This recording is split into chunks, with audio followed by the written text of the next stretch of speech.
পার্বত্য চট্টগ্রাম শাসনবিধি 1900 বাতিল করার ষড়যন্ত্রের বিরুদ্ধে প্রথম দ্বিতীয় শ্রেণী সরকারি চাকরিতে 5% ক্ষুদ্র নৃগোষ্ঠীর কোটা পুনর্বহালের দাবিতে খাগড়াছড়িতে বিক্ষোভ মিছিল ও প্রতিবাদ সমাবেশ করেছে পার্বত্য চট্টগ্রাম পাহাড়ি ছাত্র পরিষদ। সকালে খাগড়াছড়ি পৌর টাউন হল থেকে বিক্ষোভ মিছিলটি বের করে JSSMN লার্মা সমার্থী পিসিপির নেতাকর্মীরা। পরে খাগড়াছড়ি জেলার চেঙ্গি স্কয়ারে আয়োজিত সমাবেশে বক্তারা কোটা সংস্কার আন্দোলনকে সমর্থন করে 5% ক্ষুদ্র নৃগোষ্ঠীর কোটা পুনর্বহালের দাবি জানান। এ সময় বিক্ষোভ মিছিল ও প্রতিবাদ সমাবেশে সভাপতিত্ব করেন পাহাড়ি ছাত্র পরিষদের সভাপতি সুজন চাকমা। প্রতিবাদ সমাবেশে বক্তব্য রাখেন জ্ঞানপ্রিয় চাকমা, নয়ন ত্রিপুরা, সাংগঠনিক সম্পাদক মন্তোষ চাকমা, পিসিপির কেন্দ্রীয় সাবেক সাধারণ সম্পাদক অমর সিং চাকমা, পিসিপির সহ সাধারণ সম্পাদক পিন্টু চাকমা, ত্রিপুরা স্টুডেন্ট ফোরামের কেন্দ্রীয় সভাপতি নয়ন ত্রিপুরা প্রমুখ।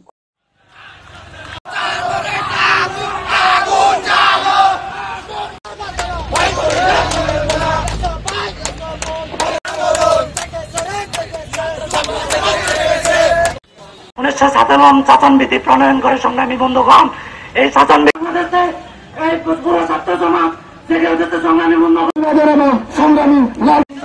বন্ধুগণ 2018 সালে খাগড়াছড়ির 2 জন বাসিন্দা